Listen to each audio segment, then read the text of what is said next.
Boa tarde, boa noite, bom dia, onde quer que você esteja. Está começando o programa Cultura.com. Eu sempre conto com a sua participação, né, teleinternauta, para me ajudar a fazer o programa, né? Lembrando, né, que você pode participar do programa mandando suas opiniões, suas sugestões, suas perguntas à sua esquerda da sua tela. Então você manda a sua pergunta, lembrando, né, que nós temos também a nossa página no Facebook. Então lá, programacultura.com, você pode falar o que está acontecendo aí na sua cidade, no seu estado, o que está acontecendo de cultura aí na sua cidade. Os artistas do Brasil inteiro estão participando da nossa página. Então, programacultura.com lá no Facebook. Hoje eu estou recebendo aqui o autor, né, o escritor, o homem de educação, Alexandre Felício. Alexandre, prazer em tê-lo aqui no programa hoje. Obrigado. Vamos conversar um pouco, falar um pouco da tua carreira, da sua trajetória como autor. Nós temos até aqui o livro, né? Pessoas criativas são mais felizes e ganham mais, né? Nós vamos falar também do livro. Alexandre, como é que você, assim, na verdade, o programa é um programa que a gente discute um pouco de cultura e hoje a gente vai falar de cultura e também de educação, né? Falar um pouco, né? Porque você tem um projeto muito interessante para as escolas, né? Uma plataforma de estudo, né? E que a gente vai destrinchar no meio do caminho. Mas, primeiramente, né? Como é que é essa coisa do autor, né? Como é que você começou a sua vida? Enfim, qual é o teu contato, né, com a literatura para a gente poder destrinchar esse papo aqui hoje? Bom, Chico, primeiro, obrigado aí pelo convite, né? É um prazer estar aqui no teu programa. Bom, o meu contato com a literatura, acho que a fase mais importante da vida é a infância. E esse contato com a literatura se dá desde pequeno. Por isso que eu sempre digo, nós falamos isso para todos os pais, nas escolas e tudo mais, comece esse contato o quanto antes, com seus filhos. Quanto mais rápido. Quanto mais rápido, melhor. Uma criança, eu tenho uma filha de 5 anos, ela já adora ler, porque desde pequena a gente lê muito junto. Né? Então, você criar esse hábito. Então, já começa com essa história, né? Porque, assim, o hábito da leitura, ele é um hábito que ele não é muito comum, né? Não é uma coisa muito comum. Né? Como é que começa essa história? Você, meu, como é que você começou com essa questão da leitura? Eu comecei, tive esse estímulo em casa, acho que parte da minha mãe, a gente sempre tinha aqueles livrinhos, eu lembro que eu tinha muito livros do Sítio do Pica-Pau Amarelo, então esse era um contato muito bacana que eu tinha, eu nem alfabetizado era, ela já lia essas histórias, então você cria aquele universo, você brinca muito com a fantasia da criança, isso é muito importante, né? Muitas vezes uma criança de 2, 3 anos, você não precisa se preocupar em ler o livro, como ele está ali, mas você criando uma fantasia, muitas vezes em cima do livro, participando. E está provado já cientificamente, já muitas pesquisas já provaram que em uma casa de pais leitores, né, criam-se filhos leitores. Então, o hábito é passado de geração para geração. Uma casa que tem pais que leem com frequência, vai criar filhos que leem com frequência também. E isso eu acho extremamente importante começar desde cedo. E a leitura trabalha não só a parte de criatividade, né? Essa elaboração da fantasia da criança, que é muito importante, não só na primeira infância, mas que isso tenha a oportunidade de dar vazão a essa fantasia, né? Dos 6 aos 10 e na entrada da adolescência também. Nunca perder o hábito da leitura, da fantasia. E isso estimula a criança também a começar a criar suas fantasias e começar a querer criar os seus próprios livros. Sim. Você não cria só leitores, né? Você vai começar a criar pequenos escritores em casa. Né? Isso é muito bacana. Então isso começou comigo desde cedo. Né? Você tem aquelas fases na vida onde você se encanta mais ou se encanta menos. A escola, infelizmente, na época não era um lugar que incentivava isso da maneira mais apropriada. Muitas vezes a gente tinha aqueles momentos de, você vai ler o Machado de Assis, por exemplo. Né? Leia esse livro que nós vamos ter prova tal dia. Então vamos ter prova dia 10, daqui 15 dias em cima disso. Então não há uma elaboração, porque você tem ali uma oportunidade muito rica de você trabalhar com a criança. Né? E você despertar na criança o interesse, porque onde está o contexto histórico onde a obra foi escrita, não é verdade? Então, às vezes será que não é assim, até pela questão do próprio professor, ele não ter um embasamento Talvez. Que ele possa fazer com que o aluno também se interesse, né? Às vezes você não gosta, não é que você não gosta do livro, você não entende o que é que está acontecendo, qual o contexto que ele foi escrito, de que maneira, né? Às vezes o professor também ajuda nesse caminho. O papel do professor é fundamental para despertar isso, né? Acho que aprender a gostar de ler pode ser uma experiência muito, absolutamente cristalizadora para a criança. O despertar da paixão pelo livro, né? Você tem a oportunidade na escola, né, de dar à criança um momento mágico, um momento único, que é esse universo mágico que está nos livros. Então é muito como a forma como você passa. Não precisa ser uma obrigação, pode ser algo gostoso, prazeroso, divertido. E você pode trabalhar de forma interdisciplinar. Por exemplo, tudo que eu estava falando para você, tudo tem um momento histórico em que foi criado, né? Então, assim, onde você estudar literatura, o contexto histórico, o contexto da vida do autor, muitas vezes é uma história de vida rica, às vezes conturbada, mas é muito legal você mergulhar ali na alma daquele escritor e conseguir entender um pouco mais. Por que ele escreveu? Por que foi assim? Qual era o sentimento que ele tinha Exatamente. naquele momento, né? Como que estava passando, o que ele passou na vida dele? Quais foram os momentos mágicos e bons, mas também as atribulações que levaram aquele escritor a interpretar e a passar aquela mensagem, aquela emoção. Então, mas você era uma criança então que lia muito, foi isso? Como é que começa essa história? Quer dizer, a sua mãe que incentivava a leitura e aí você vai tendo esse contato com a literatura, mas você já escrevia desde criança?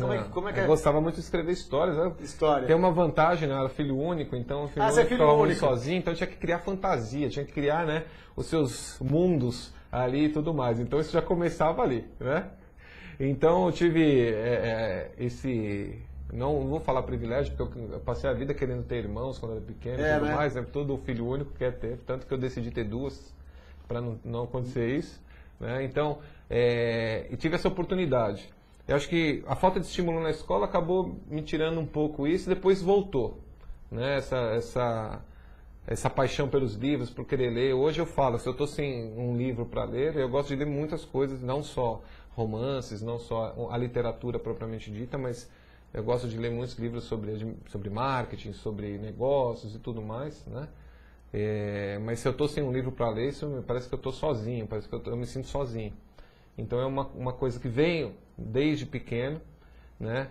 E como eu sempre gostei de criar histórias, antes de eu começar a escrever os livros, esses livros aqui, um deles está com você, eu escrevi alguns livros de inglês, então eu criei um sistema de ensino de inglês, eu tinha escola de idiomas, né, tive. Mas como é que você já está pulando? Já fui lá para frente. Já foi lá para volta. Aqui a gente acelera. Volta. Quer dizer, aí assim, Senão não dá uma hora. Não, pera, não vai pular a coisa. Queimar a etapa. Bom, você que está chegando agora, eu estou entrevistando o Alexandre Felício hoje aqui no programa Cultura.com, autor, né, escritor, e com vários projetos, um inovador de educação e cultura. Se você quiser participar do programa, manda sua pergunta, tá? Não esquece, participa, fala de onde você está vendo o programa, tá bom? Me ajuda a fazer o programa, manda a sua pergunta aqui para o Alexandre.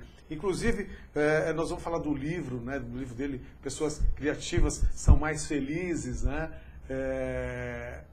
Que a gente tem aqui 2 exemplares. Então, se você está vendo o programa, você quer o livro, escreve aqui, olha, eu quero o livro, tá bom? Depois a gente vai falar mais onde você pode encontrar também, quem não conseguir, tá bom? Muito legal. E aí, Alexandre, me conta. Daí você começou a estudar, como é que... Você foi fazer o que na vida? Né? A criança Alexandre foi fazer o quê? Foi fazer o quê, né? A criança Alexandre sempre sonhava em ser jogador de futebol, né? Futebol. Jogar no Verdão, marcar vários gols no seu time. Não. Né? Mas... não vamos falar sobre futebol. Pula essa parte. Não é uma semana boa para gente falar de futebol. Porque essa semana não está boa para o... Então tá bom. Aí voltamos. Eu fiz administração de empresas na faculdade. Mas, assim, eu tenho uma mistura. Ao mesmo tempo gostar de escrever, gostar de empreender. Então eu comecei desde cedo, vendo uma família muito humilde, muito simples, né?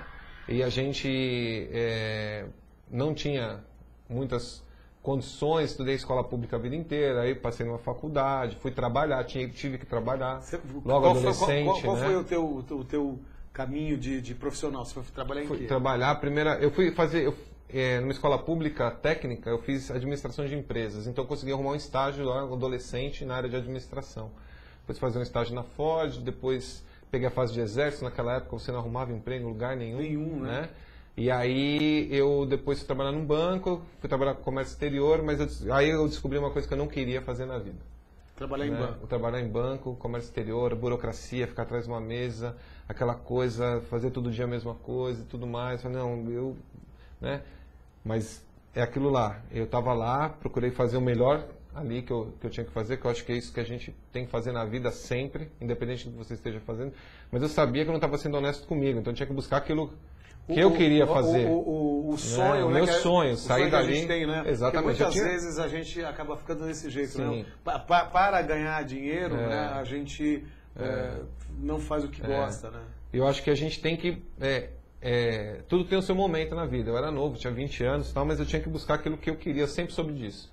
E aí eu fui montar o meu negócio. Passei... Bom, se eu for... Acho que talvez não dê tempo aqui de contar tudo, mas resumidamente eu montei uma confecção, não tinha nada a ver, mas foi um convite de um amigo, eu queria empreender, montar um negócio, montei, foi bem na época do Plano Collor, aí veio aquele corte, ninguém tinha dinheiro, eu tinha 19 anos ali, pagando faculdade e tal, aí voltei a trabalhar no banco, porque era o que eu precisava trabalhar, né?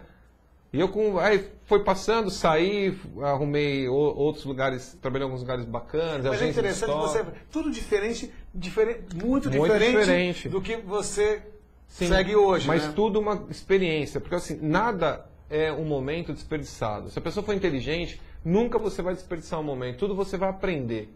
Quando você cai, muito mais do que quando você acerta, né? Eu sempre falo isso. Nada por acaso, nada por as acaso. coisas acontecem... Eu comecei a escrever. Hoje a empresa que eu tenho, Mentes Notáveis, ela é fruto de tudo isso que eu passei. De toda essa experiência. Sem dúvida. Né? Dos livros que eu escrevi, dos momentos que eu passei na vida, dos momentos bons, momentos ruins.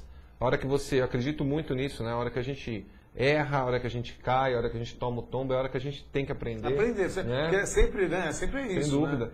Então imagina, você vem lá do nada, quer subir, quer ter o seu negócio, não dá, logo o primeiro não dá certo, né? O cara fala, não é isso, não é para você, não, mas eu tinha certeza que era isso que eu queria. Talvez. E aí eu gostava muito de dar aula. Eu dava aula de inglês desde os 16 anos. Aulas particulares de inglês, aqui e ali, para ganhar um dinheirinho a mais. Tá. Né? E na época da faculdade, para complementar a renda, eu dava aula de sábado inteiro.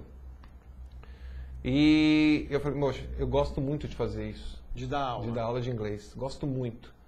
Então o que eu vou fazer? Eu vou me preparar. Eu vou trabalhar, vou juntar o meu dinheiro e vou montar minha escola. E foi o que eu fiz em 1995. Nesse período aí, entre término da faculdade, né? E 91 até 95 eu trabalhei para juntar dinheiro para montar a escola. Montar uma escola. Montei uma escola. E aí, como é que foi? A história da escola está um pouco nas páginas iniciais do livro, né? A gente começou do nada, foi aquela história de compramos o carpete no Ferro Velho, montamos lá, a carteira usada lá no Parque Dom Pedro, videocassete no primeira mão, na época que todo mundo, né, TV e tal. Bom, eu tinha $3.000 e montei a escola com $3.000 na época. E dava praticamente todas as aulas, atendia, vendia. A gente, né, tem que fazer chover. Empresário, começando do nada, ali você tem que fazer de tudo. Você vende, você atende, você dá aula. E tive, assim, para mim era a oportunidade da minha vida ali, de fazer alguma coisa. Que eu gostava e eu tinha que ganhar dinheiro com isso. E eu queria muito. E, assim, graças a Deus deu muito certo, foi muito trabalho. Foi uma experiência maravilhosa, né? Aí eu escrevi os meus primeiros livros, que foram os livros esse é um dos pontos interessantes. O que um empresário, que você está pensando, logicamente, em se dar bem na vida, trabalhar, ganhar dinheiro, enfim, o que leva o empresário, né, um empreendedor, né, a princípio, a ir para a literatura? O que te estimulou, né, para botar no papel as tuas ideias, porque você é um cara muito imaginativo, né? Tem uma imaginação muito forte, uma coisa interessante, né? Como é que dá não, agora eu vou escrever um livro, vou me dedicar à literatura, eu quero mostrar alguma coisa para alguém, né? Como é que começa, que momento que que dá esse clique na tua cabeça? Né? Olha, Chico, eu acredito que é o seguinte, a gente tem a necessidade, todo mundo tem a necessidade de se expressar artisticamente. É mesmo? Eu acredito, eu não vou falar isso, não preciso falar isso para você, né? E acho que todo mundo tem a necessidade de expressar suas emoções, os seus sonhos, as suas, né, aspirações, acho que é muito importante você tentar, de alguma forma, passar para as pessoas um pouco de você, né? E a maneira que eu encontrei foi escrevendo. Né? Só que eu tinha que unir as duas coisas, porque eu sempre gostei muito de empreender, de arriscar, de tentar novos negócios e tudo mais. E gostava muito de escrever, de ler, e comecei a escrever as minhas histórias. Nunca deixei de rascunhar as minhas histórias e tudo mais. Né? Sim. E na escola, chegou um momento que eu queria trabalhar com aquilo que eu acreditava que realmente funcionasse de uma maneira mais eficiente, mais efetiva, pensando como empresário. Sim, mas você chegou a fazer algum livro de inglês para criança? Sim, eu escrevi, não exatamente para criança. Nós começávamos trabalhando com pré-adolescente, né, com 11, 12 anos, Sim. Já entrando na adolescência até adultos. Então, e ali eu comecei a dar vazão a isso. Eu comecei a escrever o livro, aí eu falei, poxa, eu quero escrever um livro, mas eu não quero escrever um livro de inglês. Já foi escrito, Eu vou criar meus personagens. E aí eu criei os personagens, aí eu comecei a escrever as histórias, aí eu comecei a escrever as vivências, né, dos personagens, e o que nós fazíamos? E aí escrevíamos um manual do livro, onde nós tínhamos que fazer o teatro de todas as vivências na sala de aula. Porque eu acredito muito que se a pessoa vivenciar aquilo, vivenciar a emoção, né, tomar ali a pele do personagem na sala de aula, ela vai aprender muito mais. Isso, e é engraçado essa colocação sua, porque é teatro puro, né? Quando você começa a botar um texto, uma emoção, uma história, e é uma história que tenha um conflito, já é teatro. Né? Teatro é conflito, né? Sem ter uma vivência de teatro. Não, era uma coisa minha mesmo. Então, o que eu fiz? Eu criei o primeiro livro em 10 unidades. Então, ele tinha uma história onde eu apresentava os personagens, então começava ali um enredo, tinha começo, meio e fim. Na última unidade, era uma unidade basicamente com um script final, de umas 3 páginas, onde a gente tinha a resolução do conflito criado ao longo do livro. E aí você usava as crianças, enfim, os adolescentes, para experimentar essa tua ideia. Sim. E é interessante porque a cada ano você vai experimentando aquilo, você vai ter, no segundo ano você já tem uma referência do que é bom, o que funciona, o que não funciona dentro do jogo teatral. Sim. E foi muito legal, foi uma experiência muito bacana. Foram 3 livros, né, criados. Muito, assim, foi muito gratificante. E o que foi, assim, mais gratificante ainda era realmente poder ver isso na prática. Não poder escrever um livro para as outras pessoas só usarem, experimentarem. Eu tinha condições de estar lá na sala de aula usando aquilo, vendo se funcionava, se não funcionava, se as crianças estavam gostando, a emoção que aquilo despertava, os tímidos, como que eles iam reagir, aqueles que... Sempre tem aquele que é mais espoleta. Então, mas é muito legal e ver também como isso funcionava. Qual a eficiência disso, né? Para que ele realmente... Qual que era a função disso? Aprender. Exatamente, a função objetiva era que a criança aprendesse muito usado mais. mesmo essa história do teatro junto com matérias, né? Tanto inglês, francês, para você aprender mesmo, usando o teatro como ferramenta de ensino. Né? E funciona muito bem. Porque aquilo que você só ouve, aquilo que você só assiste... ou repete, é muito diferente daquilo que você experimenta. Vivencia, né? Você sente. Né? Os personagens, eles tinham as suas características, eles tinham lá o seu universo. Então, as crianças tinham oportunidade de vivenciar os personagens ali, na sala de aula. Trocar E no final a gente ensaiava. Então, o último script eles tinham que memorizar mesmo. E a gente passava 3, 4 horas ensaiando para uma apresentação. Ensaiando aquela situação. Exatamente. E era muito legal, porque a gente percebeu que isso aumentava a retenção de informação da criança. E mais do que isso, uma coisa que é extremamente importante e que nós usamos hoje muito no Mentes Notáveis, é despertar no aluno o prazer por aprender. Entendeu? Isso foi fundamental, esse era o objetivo. Que a criança gostasse de aprender. Que a criança realmente... Porque muita gente chegava lá na escola e já assim, principalmente adultos. Poxa, eu preciso aprender inglês, mas eu detesto. Eu preciso aprender inglês, mas eu não consigo. Então, peraí. Aqui a gente tem um jeito diferente de ensinar. Então, era muito legal, muito gratificante mesmo, de você perceber que as coisas funcionavam. Muito bem. Bom, gente, nós vamos fazer um pequeno intervalo. Como vocês estão sabendo agora, nós temos esse intervalo. Como nós não temos ainda um patrocinador, nós fazemos nosso intervalo com cultura. Então, nós vamos mostrar aí para vocês alguns espetáculos que estão em cartaz. Vamos lá, Guilherme. A Cia Baiana de Patifaria apresenta A Bofetada. Teatro Isma, sábados e domingos às 20 horas. Não perca! A bofetada é a minha cara!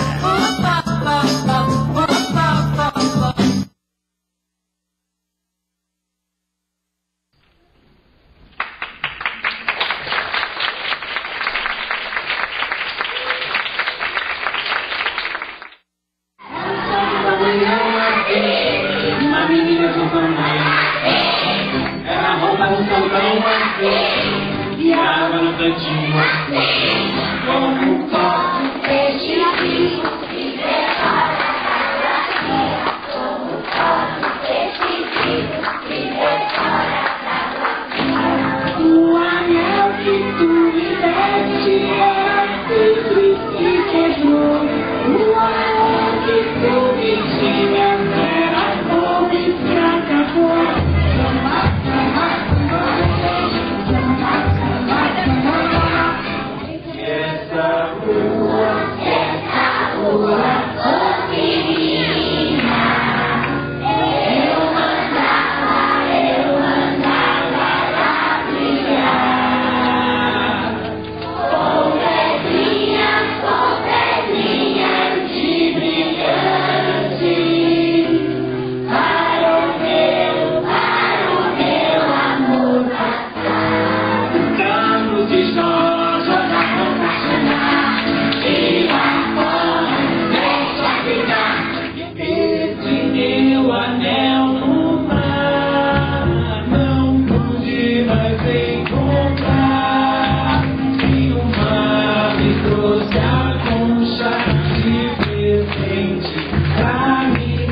Cultura.com, e hoje eu estou recebendo aqui o autor, professor Alexandre Felício, que está falando aqui dos seus livros, né, do seu projeto educacional, mudando um pouco, né, hoje o foco de cultura, mas falando também, né, de um escritor.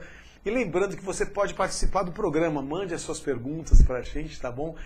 E também ele está aqui hoje deixando dois livros aqui para os teleinternautas. Então, se você quer o livro, entra aqui, manda e pede para a gente dar para você este livro. As pessoas criativas são mais felizes e ganham mais.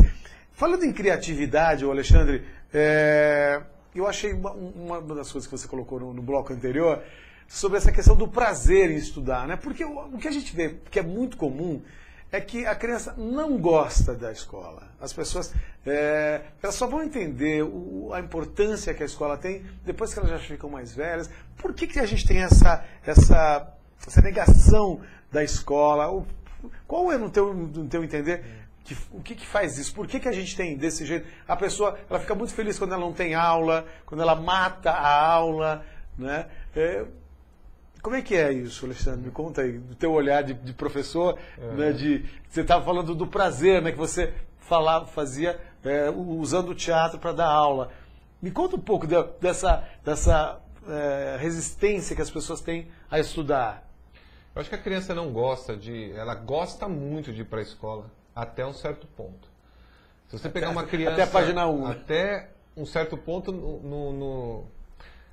na sua grade, nos seus anos escolares. Então, você pega uma criança que vai para um infantil, ela adora ir para a escola, porque é lúdico, porque é alegre, porque é colorido, porque respeita o seu universo, o seu mundo. É verdade, a gente cantava na escola, a gente pintava, exatamente. E aí depois que você vai para outra escola, não tem mais aquilo, não é mais gostoso. Quando você vai fazer uma apresentação numa escola, eu estava vendo agora na propaganda, lá no comercial, qual que é a reação das crianças? Eu estava até comentando com você, elas participam, elas pulam, elas brincam, elas cantam junto com você, porque é um momento muito divertido para a criança, um momento lúdico.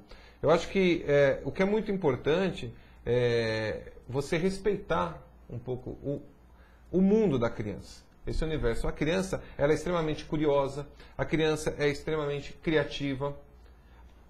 Onde que a escola realmente, se a escola se preocupar única e absolutamente e com uma abordagem conteudista, certo?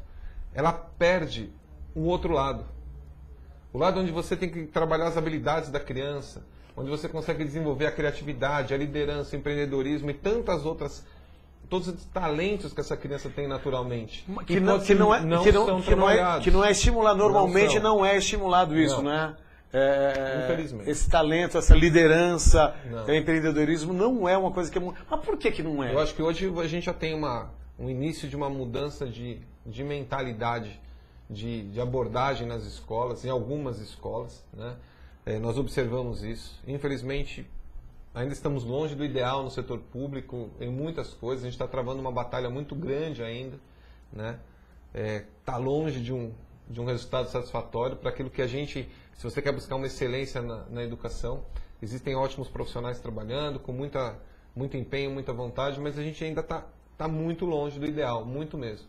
Eu acredito que, à medida que é aquilo que eu te falei, você foca apenas, por exemplo, num livro, a gente deu o exemplo do livro, então você lê esse livro e vamos fazer a prova. O que de concreto eu aprendi com isso? Então, isso é muito interessante. Absolutamente nada. A questão assim, o professor ele dá um livro, você vai estudar e ele vai dar uma prova. Ou seja, a gente não tem um estímulo para ver assim, a beleza desse texto.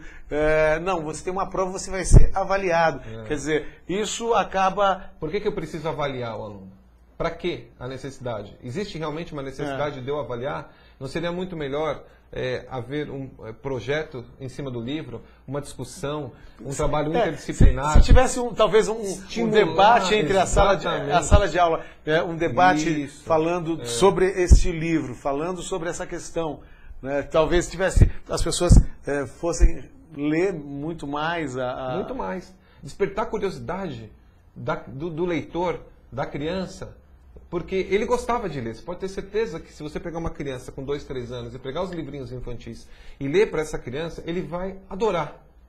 Então por que quando chegar aos 10, 11, 12 anos ele perdeu? Tem mais. É a forma, muitas vezes, como a gente passa. Porque, logicamente, também aquilo que é pedido para ele ler, né? É importante você ler a literatura clássica e tudo mais, mas ele também tem que ter a oportunidade de ler aquilo que faz parte do seu mundo também. Sim. Né? Uma coisa não exclui a outra, elas são complementares. Então o pensamento crítico, onde nós estamos estimulando o pensamento crítico? Quais são as habilidades que a gente quer estimular numa criança em cada projeto que você coloca dentro de uma sala de aula, dentro de um colégio como um todo? Então o que a gente tem que pensar e talvez repensar é o que nós queremos? Uma abordagem puramente conteudista? Onde o que acontece? Eu aprendo o Teorema de Pitágoras, eu vou aprender ciência, regra de 3, eu não sei para que serve e ninguém vai me falar para que serve aquilo lá. Mas então, você acha que a gente não vai mudar nunca? Há quanto tempo que a gente vai mudar esse pensamento de construir uma sociedade que tenha um pensamento mais aberto, né?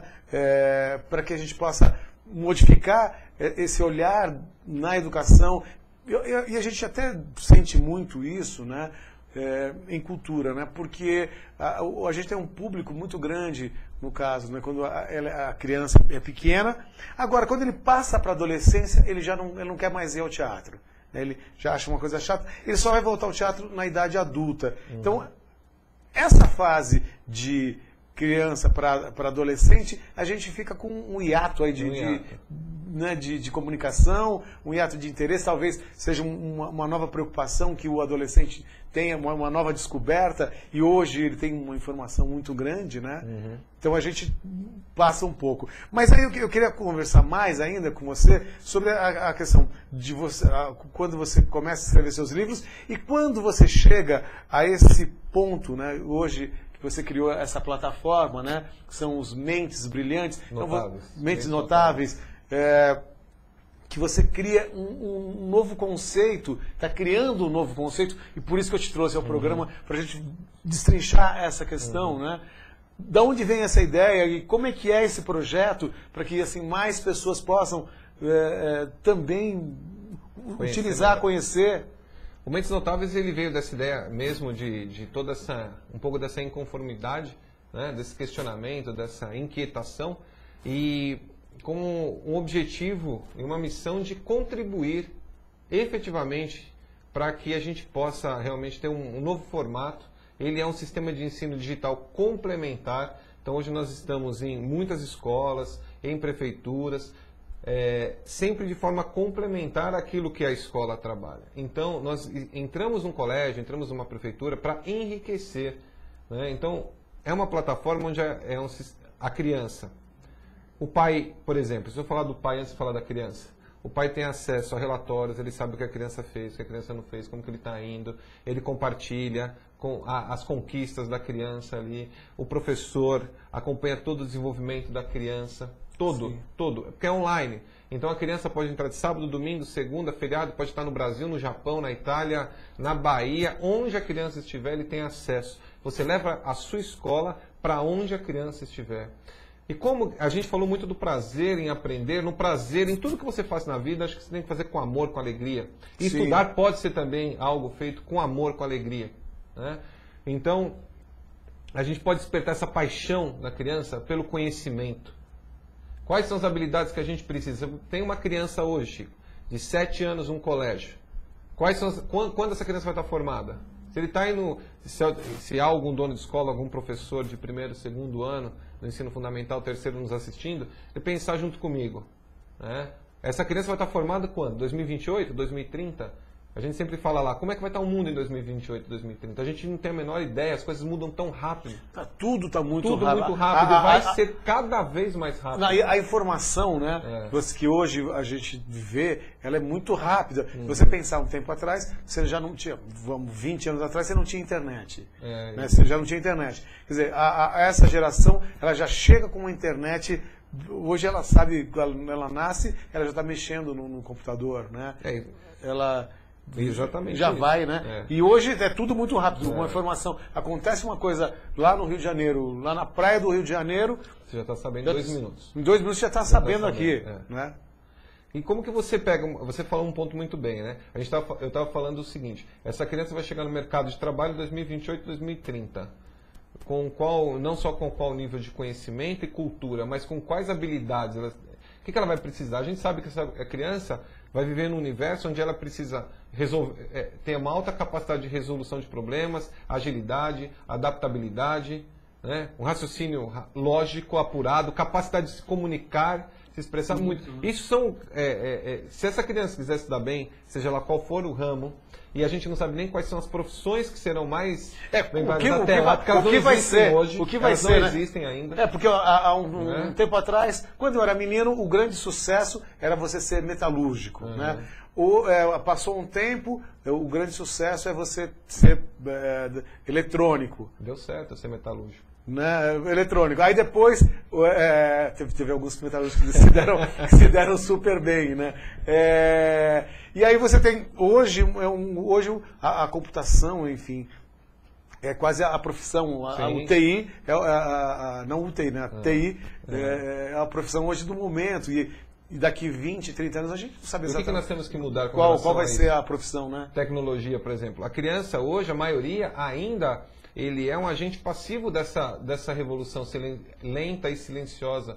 Quando eu digo lenta, porque ela acontece passo a passo, ela transforma ano a ano, mas ela vem acontecendo já nos últimos 10 anos e cada vez de uma forma mais rápida. Avassaladora, certo? né? Agora, ela vai continuar cada vez mais rápida, entrando na nossa casa, na nossa vida, controlando tudo que acontece ao nosso redor. O que a gente tem hoje de dispositivos móveis, daqui 10 anos, a sua casa inteira estará conectada, com certeza. Agora eu digo assim, essa criança hoje é um agente passivo muitas vezes dessa transformação. Como é que você transforma essa criança num agente ativo? Dando-lhe conhecimento, não operando um computador de forma passiva, podendo transformar o seu mundo através do computador. Essa criança precisa aprender a programar, essa criança precisa aprender a criar os seus jogos, os seus aplicativos, o seu mundo, porque é isso que ela vai precisar logo. Então, isso ela só consegue se ela desenvolver um raciocínio lógico, capacidade de resolução de problemas, aquilo que eu falei aqui atrás. E aprender também a escola. Eu estive na Inglaterra agora, na maior feira de tecnologia focada em educação, foi a semana retrasada.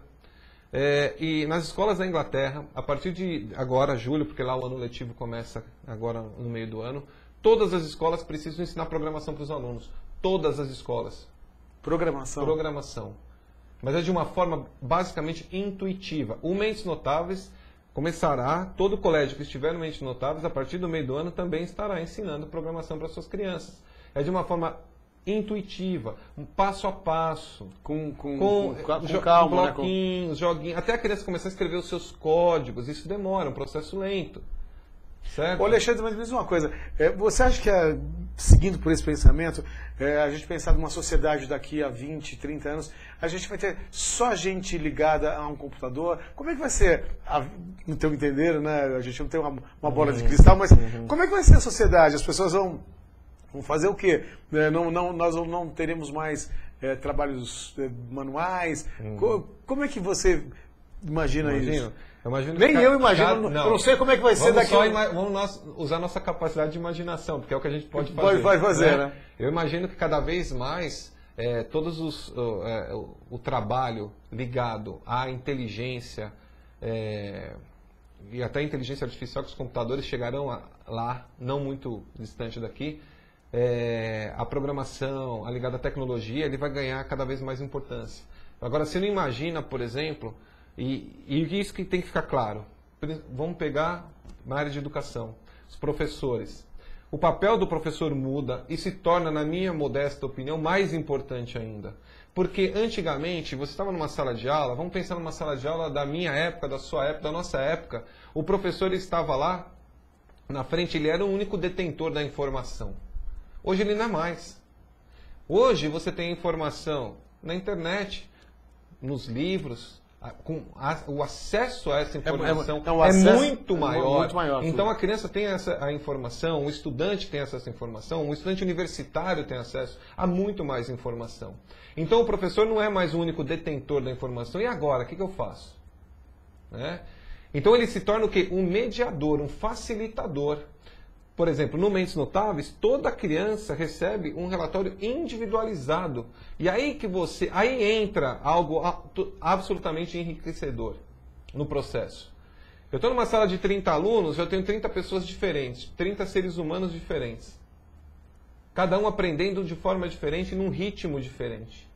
Eu posso te dar uma aula ensinando divisão, multiplicação, fatoração, seja lá o que for.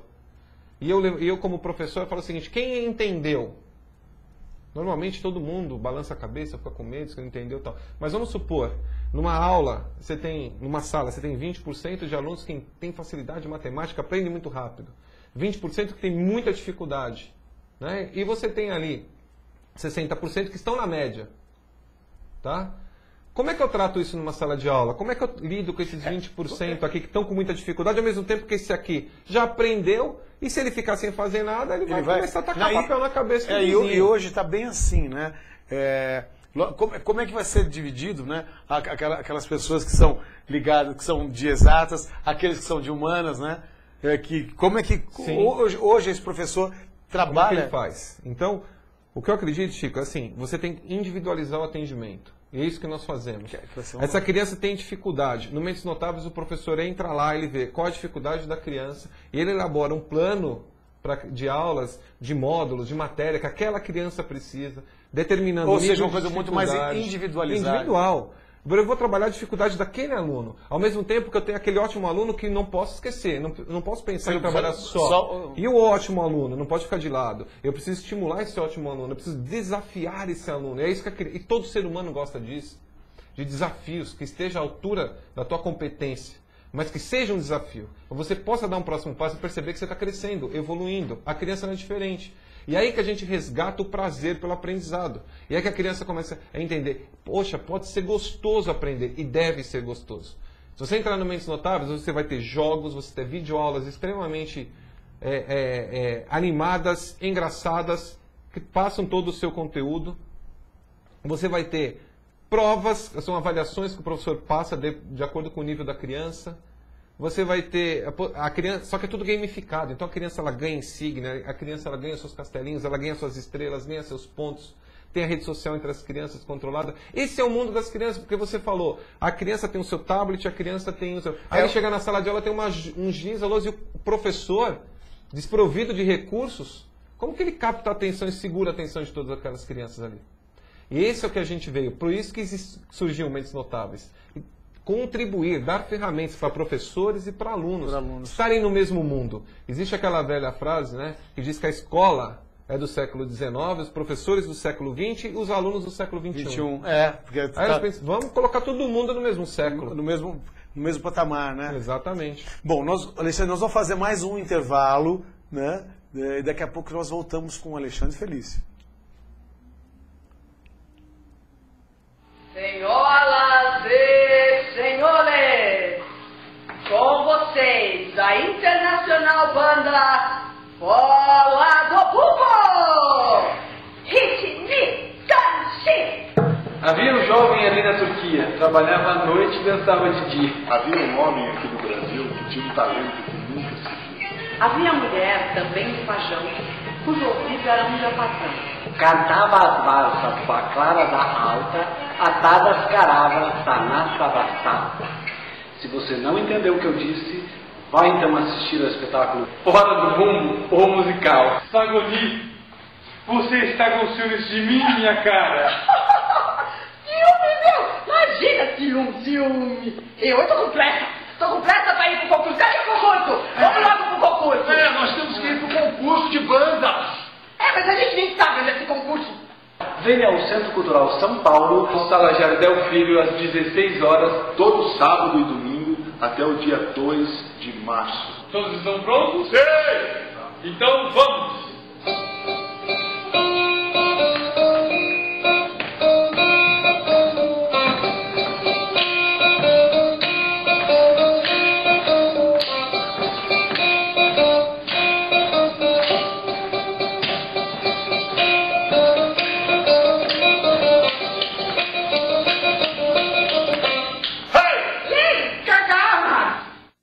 Veredicto Feia, uma ópera irresponsável de Fábio Pinheiro.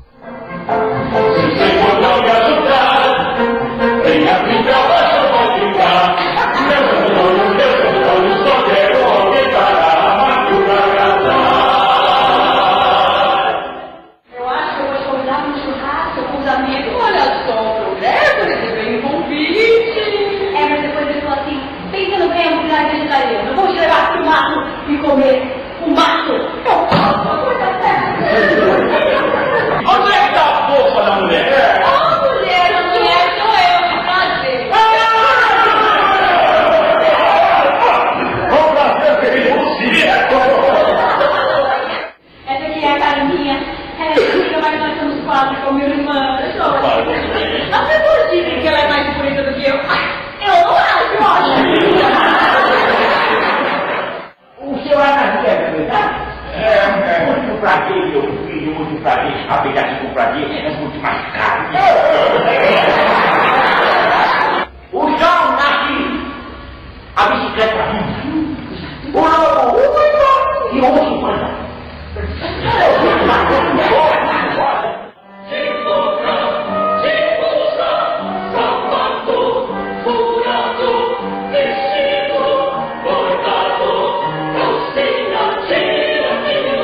Veredicto Feia, uma ópera irresponsável de Fábio Pinheiro. De 7 de fevereiro a 9 de março, sexta e sábado às 20 horas e domingo às 19 horas. Ingressos populares, curta temporada. Teatro Leopoldo Frost, Rua Antônio Bandeira, 114, Santo Amaro. Veredicto Feia, uma ópera irresponsável. Venha se divertir com essa comédia musical. Classificação 14 anos. Veredicto Feia, uma ópera irresponsável. Porque quando não se tem beleza, o negócio é ser simpática mesmo.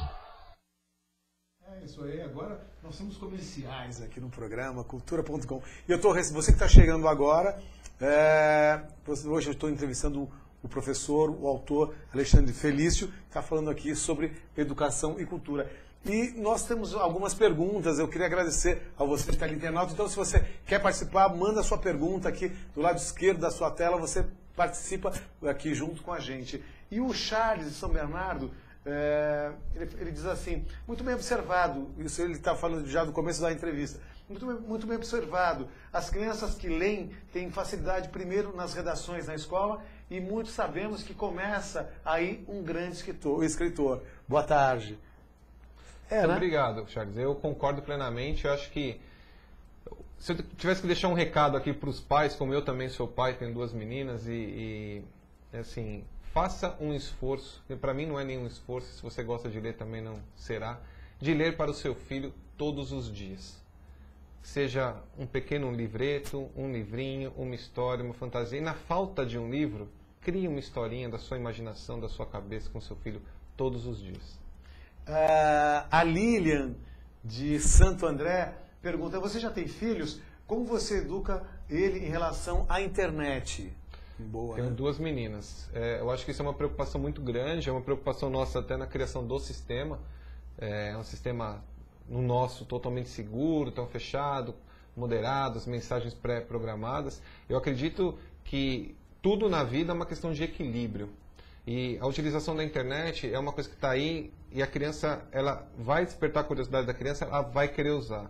Hoje você tem formas de você controlar, né, via sistema, falando um pouquinho de sistema e tudo mais, os sites que você permite que o seu filho use. Logicamente, um dia ele vai aprender como burlar isso e ele vai, né? Então, eu acho que o que é importante muito é você estabelecer regras desde o início.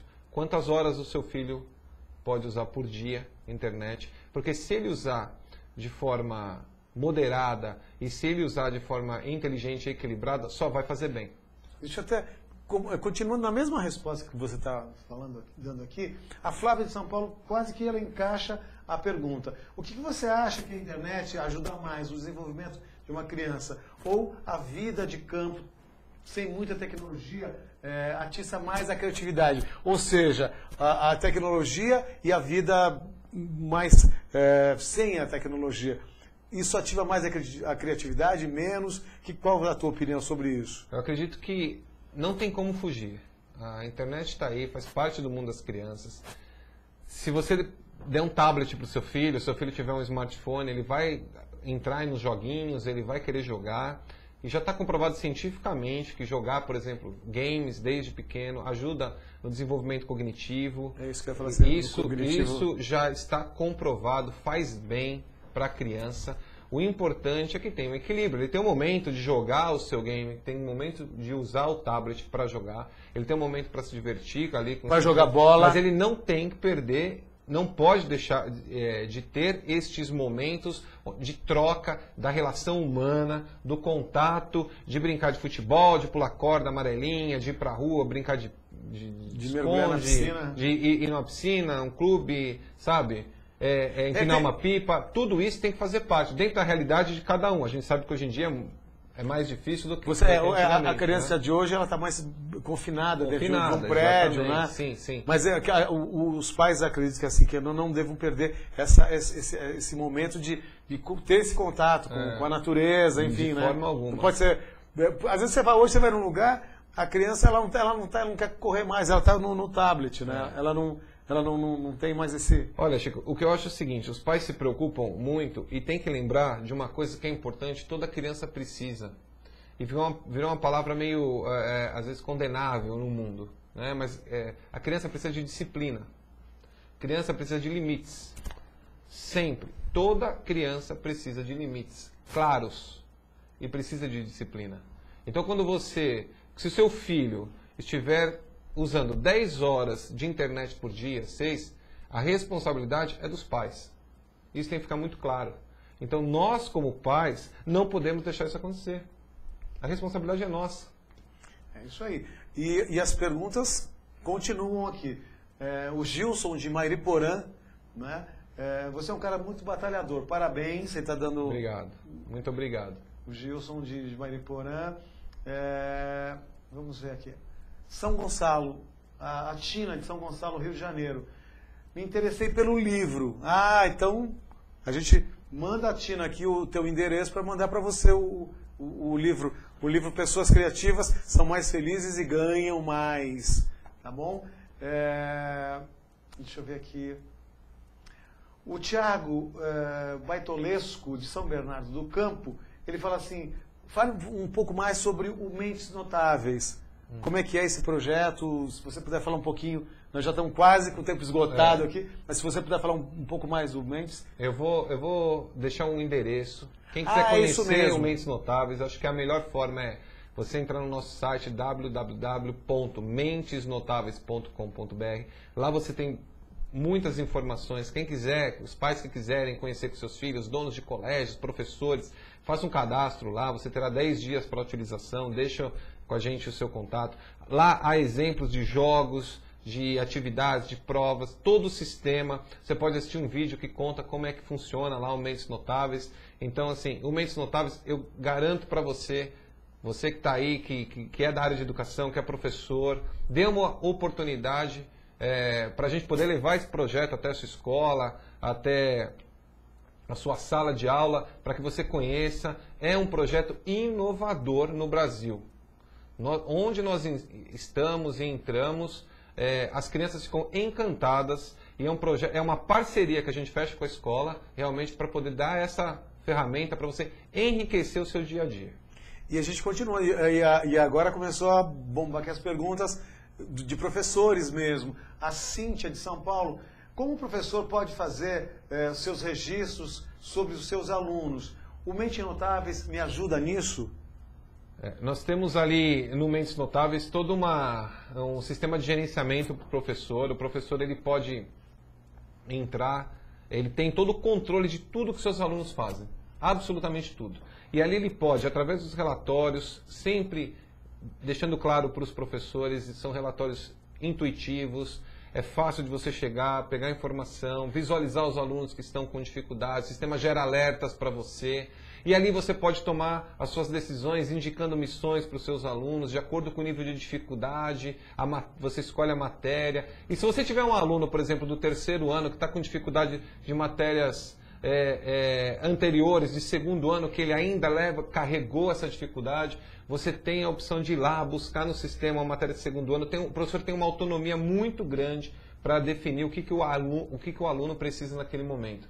E que sala tradicional você consegue pegar um aluno de 3º ano e voltar atrás?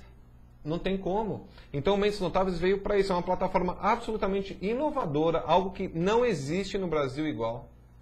Eu posso garantir isso para você.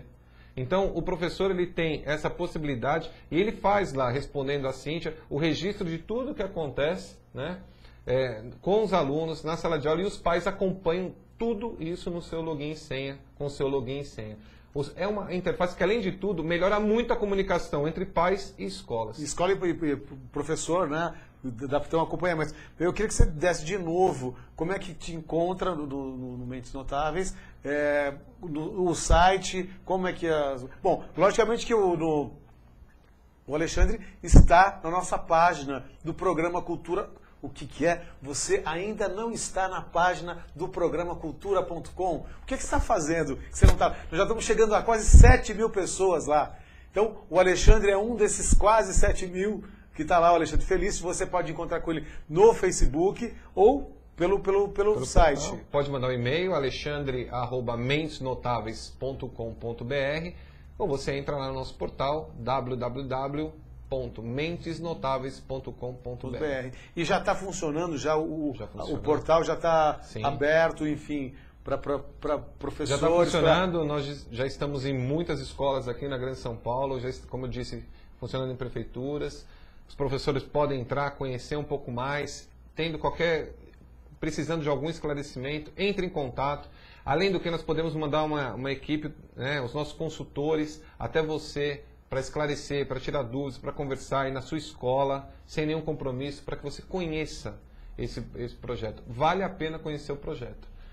É a oportunidade de vocês, as suas crianças, os seus alunos e a sua escola estarem falando a mesma linguagem, estarem no mesmo mundo. Deixa eu te perguntar uma outra coisa, ainda dentro da plataforma, aonde que entra a arte nessa história? A arte tudo na plataforma. Você entrar lá isso na plataforma, que eu queria saber como é que funciona. Você vai ver, nós temos uma equipe absolutamente fantástica, aí eu democraticamente obriguei o pessoal a assistir o programa lá. Uma democracia é tudo nessa vida, né? E aí, até quero mandar um abraço para todo mundo lá do Mentes Notáveis, toda a minha equipe. Vou fazer igual o Maguila agora. Começar a mandar um abraço para todo mundo. Termina 5 minutos. Um abraço para o meu pai, para minha mãe. Então, todo o pessoal que está comigo lá.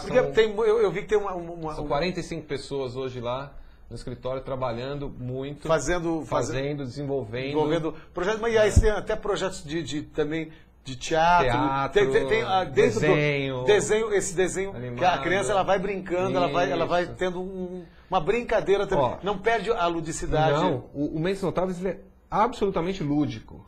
Então, por exemplo, todo o sistema, toda a matéria que você vai aprender no Mentes Notáveis, você assiste uma videoaula animada com os nossos personagens. Nós temos uma turma de personagens, toda a criação nossa, com ilustrações de altíssimo nível. Um personagem que é até deficiente, né? Sim, a Vitória.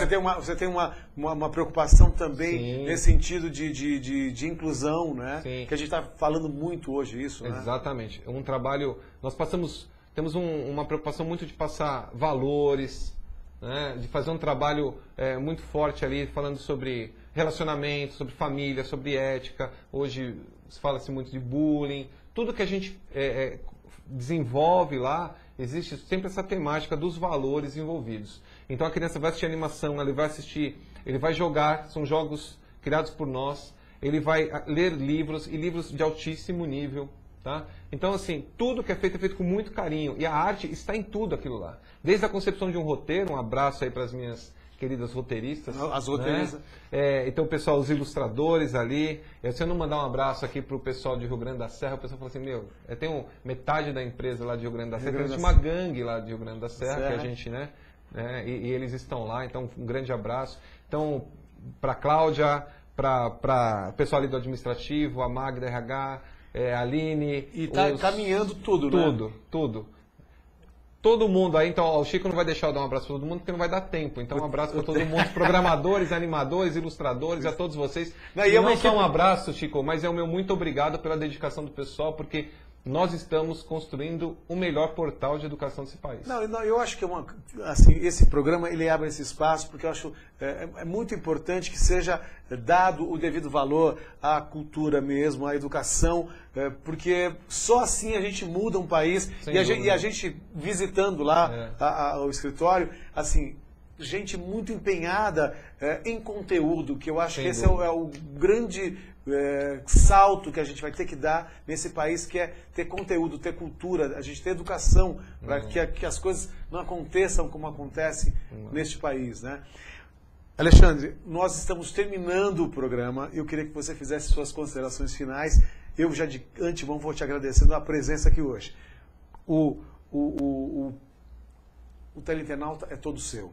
Fale com ele. Bom, eu quero agradecer muito, né, o teu convite. Eu falo pra caramba, né, você percebeu? Então, eu acho que às vezes pode ser uma virtude, né, um defeito, mas a gente tem que ser o que é. Então, eu quero dizer para vocês, a única coisa que eu posso deixar de recado para vocês, visitem a nossa página.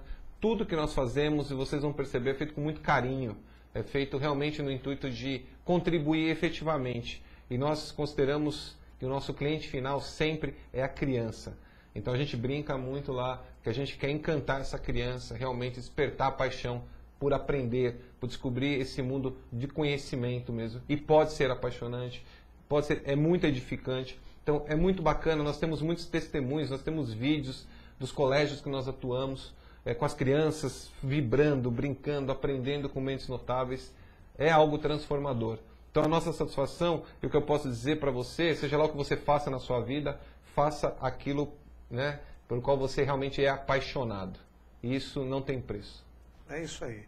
Bom, eu vou também me despedindo de você, teleinternauta. Muito obrigado pela sua participação, pela sua audiência. Isso me deixa muito feliz que a gente vem crescendo aqui na emissora. Queria dar um abraço a todos os colegas, também apresentadores dos programas aqui. Então a gente tem vários programas, acompanhe a programação da UpTV. Muito obrigado, boa tarde, boa noite, bom dia, onde quer que você esteja. E sempre lembrando, pratique cultura. Tchau!